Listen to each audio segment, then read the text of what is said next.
हर शनिवार को सभी थानाओं में अंचल अधिकारी के कर्मचारी या सीओ की मौजूदगी में ज़मीनी विवाद को लेकर के जनता दरबार लगता है। यह तस्वीर है नगर थाना की, जहां मदरसा हमीदिया और कब्रिस्तान के बीच की एक बड़ी ज़मीन का हिस्से का मामला थाना में पहुंचा। वहां दोनों पक्ष ने अपने कागजात पेश किए।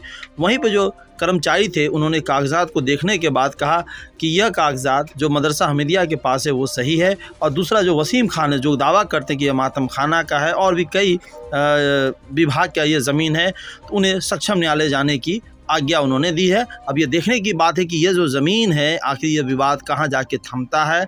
यहाँ पे मौजूद थे मदरसा हमीदिया के जो वर्तमान सेक्रेटरी डब्बू खान और कई सारे अधिकारी जो मदरसा हमीदिया में मौजूद है नई कमेटी के। वहीं पे वसीम खान मौजूद थे और भी कई जनप्रतिनिधि उनके साथ वहाँ पे। वहीं काफ़ी चर्चित दरभंगा के हसन चौक के ज़मीन का मामला भी नगर थाना में पहुंचा। दोनों पक्ष पहुंचे, जहां पे कुछ महीनों पहले जो रेणु देवी अपना अधिकार जमाती थी वो भी हमारे चैनल के पास पहली बार आई।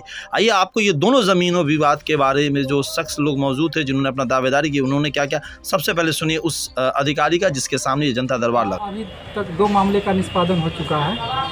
एक जो है कि मदरसा के भूमि से संबंधित था, जिसमें दोनों पक्ष अनुमंडलीय न्यायालय में अपील किए हुए हैं अनुमंडलीय पदाधिकारी का, तो उसका सुनवाई होगा। यहाँ पर जो भी था वो आपको द्वितीय पक्ष जो है सैयद सिराजुल्लाह 3 आदमी थे, उनके पक्ष में ले आए मोटामोटी।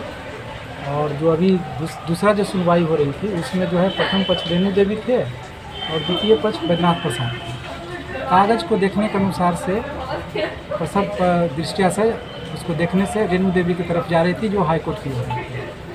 बैद्यनाथ प्रसाद जी हाईकोर्ट के में ही केस फाइल करना चाहिए था, लेकिन वो सिविल कोर्ट में किए हुए जो एक इससे उचित नहीं था। उनको हाईकोर्ट में जाकर अपने बात को रखनी चाहिए थी, क्योंकि ऑर्डर हाईकोर्ट का था। मैं इसी बात के करके उनको उस तरह की बात की कि जाके आप हाईकोर्ट में अपना ऑर्डर दीजिए जो भी है, ठीक है। इसी चीज़ का अभी तक हुआ और बाकी केस का भी निष्पादन होना है। नाम बता दीजिए, परिचय दे दीजिए। मेरा नाम चंदन कुमार है। ठीक। मैं मदरसा हमीदिया जो काफ़ी प्राचीन काल से है, लगभग इसका इतिहास 125 साल का है। 1882 में मदरसा हमीदिया वक्त हुआ था और इसकी तामीर हुई थी। कुछ ज़मीन है मदरसे की जिस पर कुछ असामाजिक तत्व चाहते हैं कि वो काबिज़ हो जाएं, एक फर्जीवाड़ा संस्था बनाकर। हाँ, और उन्होंने आवेदन दिया था। आज सारे कागजात मदरसा हमीदिया की तरफ से प्रस्तुत किए गए, जिसमें सीआई साहब ने ऑर्डर भी लिखा है कि जो मदरसा हमीदिया द्वारा जो कागजात पेश किए गए हैं वो सही पाए गए हैं। और बाकी अगर सक्षम न्यायालय में जाना चाहते हैं तो जाए। तो यहाँ से क्या, यहाँ तो हम लोगों को कह दिया गया है कि आपकी चीज़ है, आप पेपर के माध्यम से पूरा प्रतीत होता है कि मदरसा हमीदिया की चीज़ है। तो बना यहाँ से कहा गया कि ये ज़मीन मदरसा हमीदिया की है। अच्छा, कितनी ज़मीन है कुल जिस पर विवाद हो रहा है? कि देखिए अभी जो ज़मीन तो मदरसा हमीदिया को बहुत लगभग 3-3.5 बीघा के करीब है, लेकिन अभी जो मामला हो रहा है, आपको याद होगा जिला मोहर्रम कमेटी हुआ करती थी वहाँ पे पुराना, तो उसके पीछे ज़मीन थी मदरसा की, तो उसको उन्होंने करवा के बाउंड्री करवा दिया। और उसके बाद फिर से मोहर्रम कमेटी उस पर जो है बिल्डिंग कंस्ट्रक्शन हो रहा है, उसको भी ऑफिस अच्छी तरह से बना रहे हैं। शफाखाना भी बनाया जा रहा है, जो पहले से भी वहाँ चलता था उसको भी तोड़कर नई बिल्डिंग बनी। तो इन सब चीज़ों में इतनी बड़ी बिल्डिंग बन गई, कभी किसी ने आके कोई आपत्ति नहीं की, और आज जो है आपत्ति कर रहे हैं कि अच्छा, जो दूसरा पक्ष है क्या उसकी भी ज़मीन उसमें है क्या? नहीं, उसका कुछ नहीं है, वो तो अपना ज़मीन बेच के दूसरी जगह चला गया। अच्छा, ये नहीं हुआ है।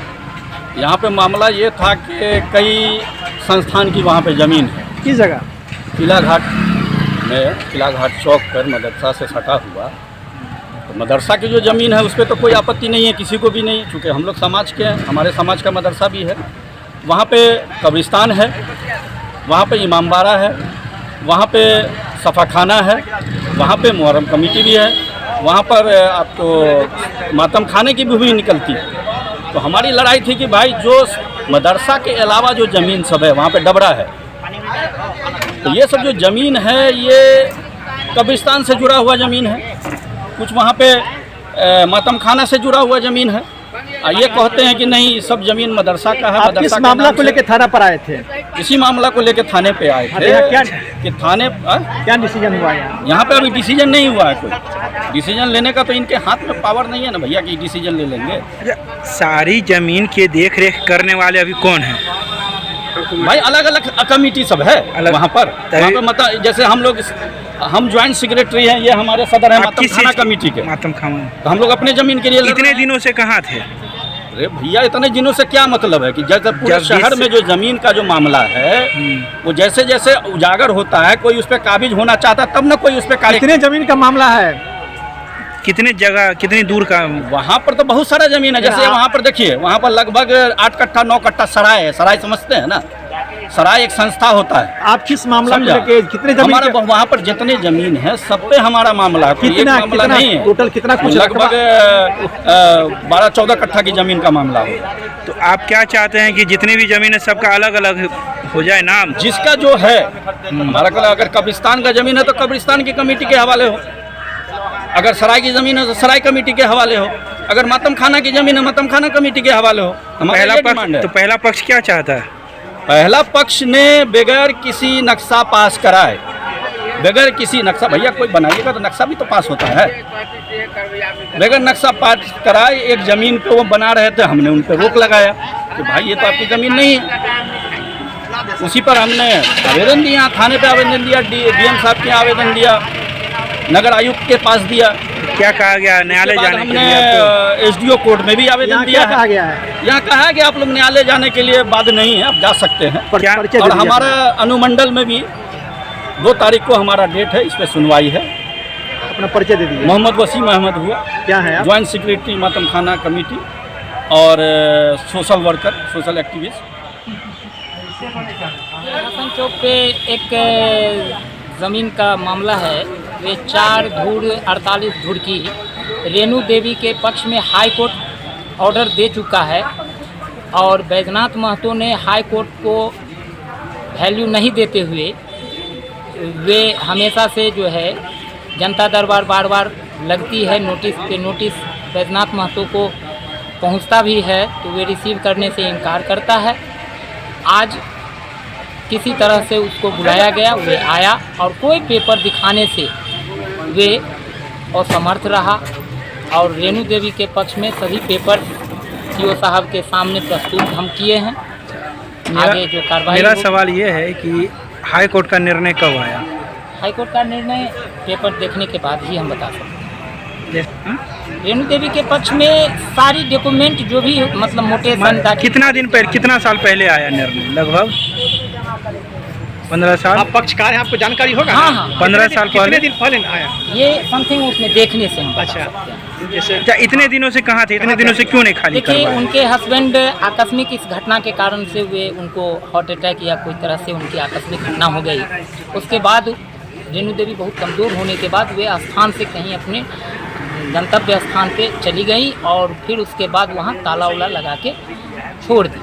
जब ताला लगाने के बाद छोड़ दिया गया तो उसके बाद कुछ दिन बाद पता चला जो अंदर से मकान को तोड़ उड़ के दुकान को खाली करके और स्थापित जो है कितने दिन पहले?